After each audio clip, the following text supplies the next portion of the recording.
नमस्कार दोस्तों, आप देख रहे हैं IHSM स्टडी वीडियोस। IHSM यानी institute of health and safety management एक ऐसा प्लेटफॉर्म जो समर्पित है वर्कर सेफ्टी को और वर्क प्लेस सेफ्टी को। दोस्तों, आज हम आपके लिए सेफ्टी रिलेटेड एक और वीडियोस लेके आए हैं। इस वीडियो में हम जिस टॉपिक के ऊपर चर्चा करेंगे उसका नाम है क्लासेस ऑफ फायर, यानी कि फायर या आग की कौन कौन सी क्लासेस होती है, कौन कौन सी क्लास में उसको डिवाइड किया जाता है।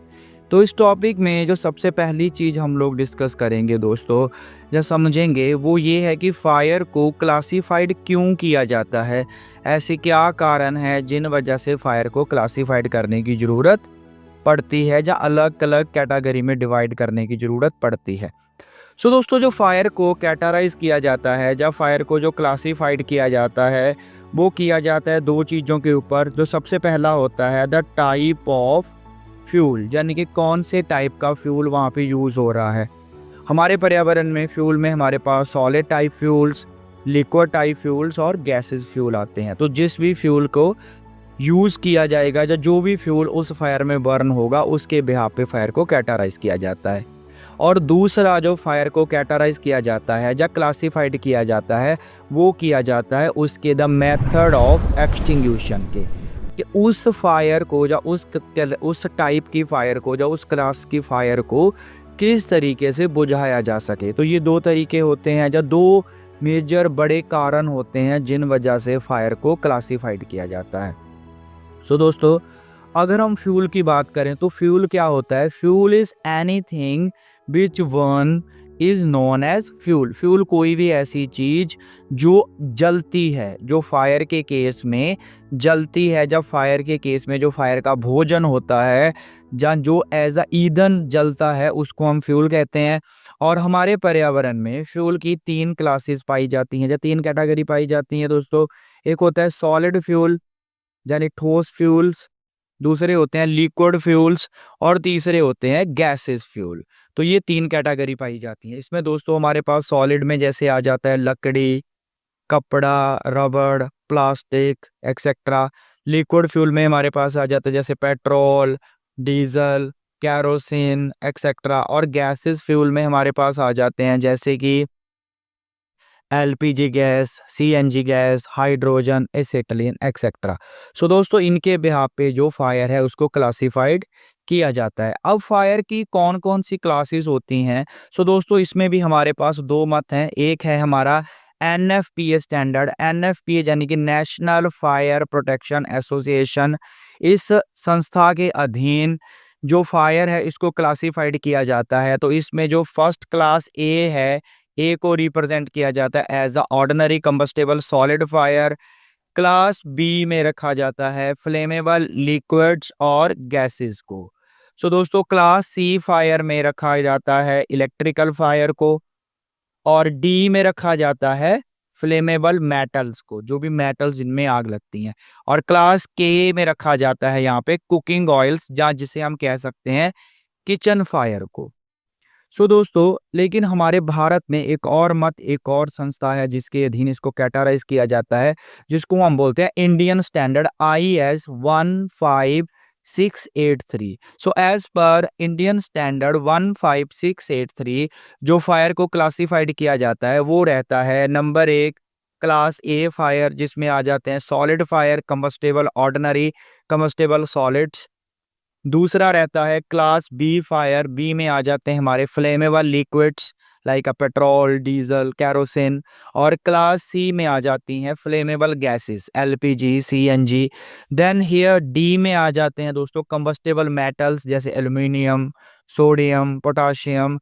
और क्लास एफ में आ जाती हैं कुकिंग ऑयल्स और फैट ऑयल। यही क्लास एफ को हम एज पर एनएफपीए कहते हैं क्लास के। दोस्तों, चलिए हम लोग अपने भारतीय स्टैंडर्ड के हिसाब से, इंडियन स्टैंडर्ड के हिसाब से अब इन क्लासेस के बारे में चर्चा करेंगे। और एज पर एनएफपीए उन कैटेगरी को क्या कहा जाता है या क्या बताया जाता है उसको हम साथ साथ में कवर करते हुए चलेंगे। तो चलिए शुरू करते हैं हमारा पहली क्लासेस ऑफ फायर। पहली क्लास ऑफ फायर में हमारे पास आ जाती है क्लास ए फायर। तो ए फायर में कौन सी फायर या कौन सी क्लास रखी जाती है? सो दोस्तों, इसमें हमारे पास एक याद रखने का एक तरीका होता है। जैसे हमारे पास मैटर जो होता है उसकी 3 स्टेजेस होती हैं, जैसे हमने पीछे पढ़ा, सॉलिड, लिक्विड और गैस। तो क्लास ए फायर में हम याद रखेंगे, यहाँ पे याद रखने के लिए हम याद रख सकते हैं कि ए फॉर ऐश, ऐश यानी राख। तो मैटर की तीनों स्टेजेस यानी सॉलिड, लिक्विड और गैस में जो भी स्टेज जलने के बाद पीछे राख छोड़ती है, उसको हम कैटेगरी ए में रखेंगे। सो दोस्तों, जैसे हम जानते हैं कि सॉलिड्स जो होते हैं वो जलने के बाद पीछे राख छोड़ते हैं। जो कंबस्टेबल सॉलिड्स होंगे उसकी फायर को हम रखेंगे क्लास ए में। सो इसमें कौन कौन सी चीजें आ जाएंगी दोस्तों? जैसे वुडन फायर, लकड़ी में लगी हुई आग, पेपर फायर, रबड़ और प्लास्टिक की फायर, कोयले की फायर। तो ये सारी जो चीज़ों में लगी हुई आग को हम किस कैटेगरी में रखेंगे? क्लास ए में। लेकिन दोस्तों, इसमें कभी भी मेटल्स को No. इंक्लूड नहीं रखा जाएगा, जब मेटल्स को इंक्लूड नहीं किया जाता है। मेटल्स भले सॉलिड होते हैं, लेकिन जो मेटल्स होती है इनका द वे ऑफ एक्सटिंग्विशिंग अलग होता है, यानी कि इनको बुझाने का तरीका ए क्लास फायर से अलग रहता है। तो ए क्लास जो फायर है यानी सॉलिड फायर है, उसको अगर हमें बुझाना हो तो उसका क्या तरीका हो सकता है दोस्तों? तो सबसे सिंपल होता है पानी का इस्तेमाल करना, यानी कि अगर उसको पानी डाल दिया जाए उसके ऊपर तो वो आग जो है वो बुझ जाती है। अदरवाइज अगर हम लोगों ने वहाँ पे फायर एक्सटिंग्विशर का इस्तेमाल करना है तो हमारा एबीसी टाइप यानी DCP dry chemical powder fire extinguisher वहाँ यूज़ हो सकता है। उसके बाद वाटर टाइप फायर एक्सटिंग्विशर का इस्तेमाल किया जा सकता है, और हमारा वेट केमिकल या फोम टाइप फायर एक्सटिंग्विशर का इस्तेमाल वहाँ पे हो सकता है इस कैटेगरी की फायर को बुझाने के लिए। सो दोस्त में इसमें दूसरी क्लास आती है क्लास बी फायर। ऐसे ही क्लास बी फायर में कौन सी कैटेगरी आती है उसको भी याद रखने का एक तरीका होता है। यहाँ पे बी फॉर बॉइलिंग, हम बी से बॉइलिंग समझेंगे। अब हमारे पास वही मैटर की 3 स्टेज होती हैं, सॉलिड, लिक्विड और गैस। अब इन तीनों स्टेजेस में से कौन सी स्टेज होती है जिसमें बॉइलिंग की कैपेसिटी है, या कौन सी ऐसी स्टेज है जो गर्म करने पे उबलती है? तो जवाब आता है लिक्विड स्टेज। तो जो भी फ्लेमेबल लिक्विड की फायर होगी दोस्तों, उसको हम ऐड करेंगे क्लास बी में। तो बी में कौन सी चीजें आ जाती हैं हमारे फ्लेमेबल लिक्विड्स में? जैसे पेट्रोल, कैरोसिन, गैसोलीन, डीजल और थिनर एक्सेट्रा। ये जितने भी फ्लेमेबल मटेरियल्स हैं इनकी फायर को हम लोग कैटेगराइज करेंगे क्लास बी में। अब जो बी क्लास की फायर है दोस्तों, इसको बुझाने का तरीका ए से अलग रहता है। जैसे कि ए क्लास फायर को हम पानी डाल के बुझा सकते हैं, लेकिन बी क्लास यानी लिक्विड्स, फ्लेमेबल लिक्विड्स की फायर को हम पानी डाल के नहीं बुझा सकते। इसके ऊपर जो पानी है वो सक्षम नहीं होता है। उल्टा अगर इनके ऊपर पानी डाल दिया जाए तो आग और ज़्यादा फैल जाती है, क्योंकि ये जो मटेरियल रहते हैं पेट्रोल, डीजल वगैरह, इनकी जो डेंसिटी होती है, घनता होती है, वो रहती है कम एज कंपेयर टू वाटर। तो जैसे इनके ऊपर पानी डाला जाता है तो पानी की घनता ज़्यादा होने के कारण पानी नीचे बैठ जाता है, और इनकी घनता ज़्यादा होने के कारण ये ऊपर आ जाएंगे और दोबारा ऑक्सीजन के कांटेक्ट में आने पे इनमें आग लग जाएगी और आग और ज़्यादा फैल जाएगी। तो इसीलिए इस क्लास की फायर को बुझाने के लिए हम पानी का इस्तेमाल नहीं करते हैं। तो बी क्लास अगर कहीं पे फायर लगी है, लिक्विड फायर है, तो उसको बुझाने के लिए जो मेथड फॉलो किया जाता है वो ऑक्सीजन को कट आउट कर देना, वहां से ऑक्सीजन की सप्लाई को कट आउट कर दिया जाता है। उसके लिए हमारे फायर एक्सटिंग्विशर जैसे फोम टाइप फायर एक्सटिंग्विशर, हमारा powder type fire extinguisher, CO2 type fire extinguisher या ब्लैंकेटिंग मेथड का इस्तेमाल किया जाता है, जिससे हम सॉलिड फायर को खत्म कर सकते हैं या इसके ऊपर कंट्रोल कर सकते हैं। थर्ड आ जाती है दोस्तों हमारे पास क्लास सी फायर। हेयर सी, अब ऐसे ही हम याद रखेंगे, सी फॉर कंप्रेस्ड गैस। तो जो भी कंप्रेस्ड गैसेस की फायर होगी उसको हम कैटेगराइज करेंगे क्लास सी में। अब क्लास सी में हमारे पास आ जाती हैं फ्लेमेबल गैसेस जैसे एसेटलेन, प्रोपेन, LPG, CNG। ये सब जितनी गैसेस हैं इनकी फायर को हम कौन सी क्लास में रखते हैं? सी क्लास में रखते हैं as per IS standard. NFPA standard में सी क्लास में होता है इलेक्ट्रिकल फायर, यानी कि सी फॉर करंट, इलेक्ट्रिकल फायर। लेकिन हमारे इंडियन स्टैंडर्ड में सी में रखा जाता है गैसेस की फायर को। राइट दोस्तों, अब ये गैसेस की फायर को भी बुझाने के लिए हमारा पानी जो है वो सक्षम नहीं रहता है। गैसेस जैसे हमारे घरों में एलपीजी सिलेंडर हैं, इनमें अगर आग लग जाती है तो उसको बुझाने के लिए सबसे अच्छा तरीका क्या है? ऑक्सीजन की सप्लाई को कट आउट कर देना with the help of blanket और एनी अदर अप्लायंसेस। अगर इसको आग को बुझाने के लिए हमें फायर एक्सटिंग्विशर का यूज करना हो, तो वो फायर एक्सटिंग्विशर कौन सा हो सकता है? जैसे दोस्तों पाउडर टाइप यानी डीसीपी टाइप हो सकता है, और इसके बाद हो सकता है CO2 type, carbon dioxide type. तो ये दोनों फायर एक्सटिंग्विशर का इस्तेमाल करके हम इस क्लास की फायर को बुझा सकते हैं। नेक्स्ट दोस्तों हमारे पास आ जाती है क्लास डी फायर। यहाँ पे डी से याद रखेंगे, क्लास डी में डी फॉर डिंग। डिंग एक दोस्तों एक तरह का साउंड होता है, जब किसी भी दो मेटल्स के आपस में टकराती हैं तो वहां से निकलता है। तो डी क्लास में कौन सी फायर आएगी? Metallic fire. तो जितनी भी हमारे पास मेटल हैं जैसे magnesium, phosphorus, sodium, potassium, calcium और जिंक एक्सेट्रा, जो फायर मेटल्स होती हैं, इनमें लगी हुई आग को हम कौन सी कैसे क्लासेस में काउंट करते हैं? डी क्लास में। ये जो क्लास होती है दोस्तों ये बहुत ज़्यादा कॉमन नहीं रहती है।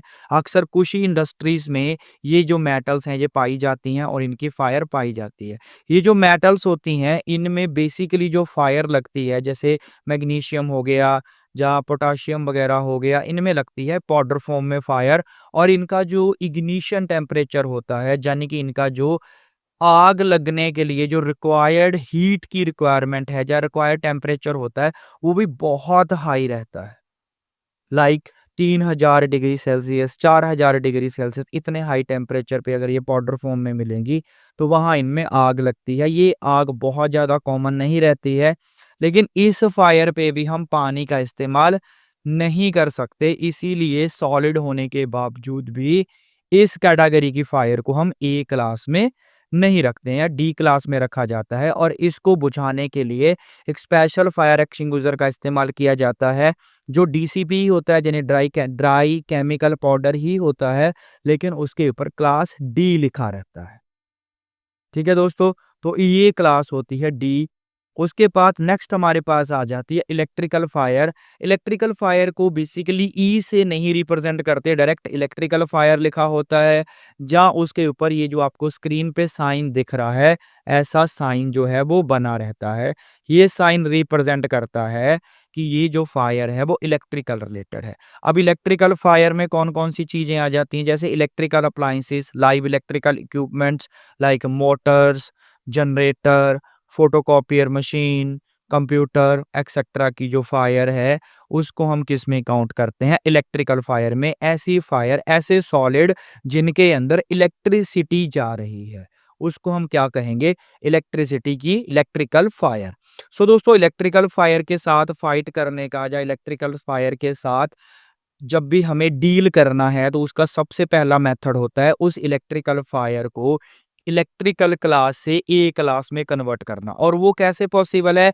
पावर सप्लाई को कट आउट करते। तो जैसे ही वहां पे पावर सप्लाई को रिमूव किया जाता है या पावर सप्लाई को कट आउट किया जाता है, तो वो जो इलेक्ट्रिकल फायर है वो बहुत सारे केसेस में सॉलिड फायर में कन्वर्ट हो जाती है। और उस केस में उस फायर को बुझाना या उस फायर के साथ फाइट करना आसान हो जाता है as compare to electrical fire. तो इलेक्ट्रिकल फायर में हमारे पास कौन कौन से, अगर हमें फायर एक्सटिंग्विशर का इस्तेमाल करना है तो हमारे पास आ जाते हैं powder type, dry chemical powder, और दूसरा हमारे पास आ जाता है CO2 टाइप। इन दो टाइप के फायर एक्सटिंग्विशर का इस्तेमाल किया जाता है। लेकिन अगर हमारे पास दोनों अवेलेबल हैं, यानी कि हमारे पास किसी इलेक्ट्रिकल अप्लायंस में फायर लगी है और उस जगह पे हमारे पास CO2 टाइप फायर एक्सटिंग्विशर भी अवेलेबल है और DCP dry chemical powder type fire extinguisher भी अवेलेबल है, तो वहां पे हम जो प्रेफरेंस देंगे वो हम देंगे CO2 को। क्यों? क्योंकि जो CO2 टाइप फायर एक्सटिंग्विशर होता है वो आग को बुझा देगा, और गैस होने के कारण वो हवा में हवा हो जाएगी और हमारा अप्लायंसेस है वो खराब नहीं होंगे। पाउडर वाली जो फायर एक्सटिंग्विशर है वो आग को तो बुझा देगा, लेकिन उस केस में क्या होगा, जो हमारा इलेक्ट्रिकल अप्लायंसेस है वो पूरी तरह से खराब हो जाएगा। लेकिन अगर दोस्तों वहाँ पे CO2 टाइप फायर एक्सटिंग्विशर नहीं है, तो हम DCP या पाउडर टाइप फायर एक्सटिंग्विशर का इस्तेमाल करेंगे, क्योंकि हमारी जो फर्स्ट प्रायोरिटी है वो है फायर को बुझाना, या आग को बुझाना, फायर को वहाँ से ख़त्म करना। अप्लायंसेस दोबारा आ सकते हैं, लेकिन भगवान ना करे अगर उस आग ने बहुत बड़ा रूप ले लिया, या वो आग बहुत ज़्यादा भड़क गई या बड़े रूप में चली गई, तो वो बहुत ज़्यादा बड़ा नुकसान कर सकती है, जिसमें ना जाने वैसे कितने सारे इलेक्ट्रिकल अप्लायंसेस, कितनी मशीनरी और ना जाने कितने मासूम लोगों को अपनी जान गंवानी पड़ सकती है। तो इलेक्ट्रिकल फायर का इस तरीके से हम इसके साथ डील करेंगे। नेक्स्ट हमारे पास आ जाती है क्लास एफ फायर। एफ को कहते हैं हम दोस्तों फूड फायर या फैट फायर। अब जो एफ क्लास फायर होती है इसी को NFPA में कहा जाता है के क्लास फायर। के यानी कि किचन फायर।